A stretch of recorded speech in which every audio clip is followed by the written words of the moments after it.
Okay, I'm Amy Gibbs, and this is the Art Heritage lesson for District 51 for Jacob Lawrence.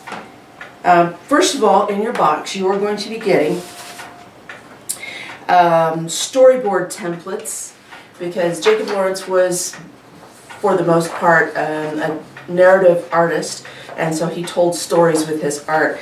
Children will each get 1, 2, or 3 of these, depending on what you want to do. We'll talk about that a little bit later. This is the storyboard template. It has an area for a picture and an area for some words at the bottom. You will also get construction paper in some kind of an assortment. They may be whole pieces, it may be partial pieces, and they're going to be cutting it up to use. And you will be getting some construction paper crayons in a class set. These are what they look like.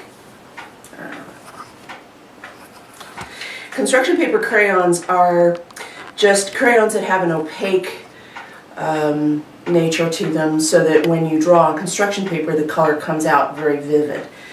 You'll get a class set of those, and then you'll get some glue sticks to use for the cutout paper.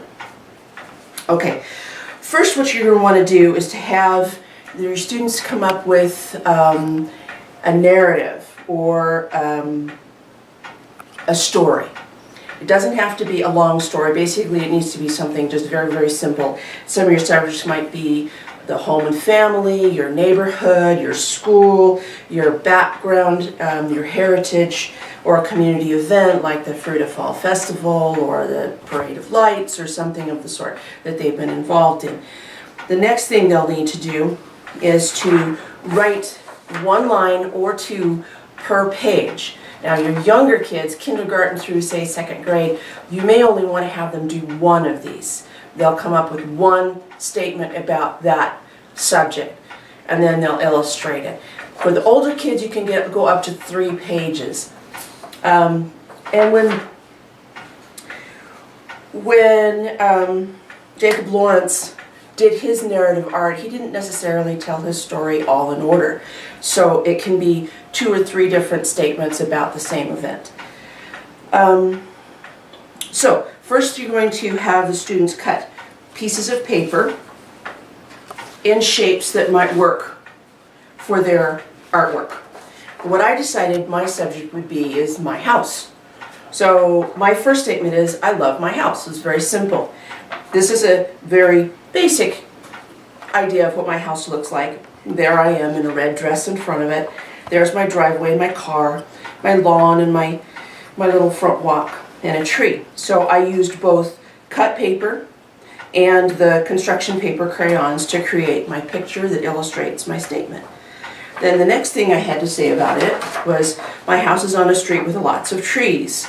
So I illustrated my street with a lot of trees. And the third thing in my story is, I have a big garden and 2 apple trees. You notice it's not necessarily in order, it's just 3 things about the same idea. This is my house, and this is my garden. Notice in each of these pictures, my house is there, and I used the same color. So there's a continuity between the 3 panels, using the blue color for my house. Okay, so cutting pieces of paper and gluing them, and then using the construction paper crayons will be the way they do their collage art. And that's about it. If you have any questions, please feel free to email me or Connie Robbins Brady with any questions about this unit.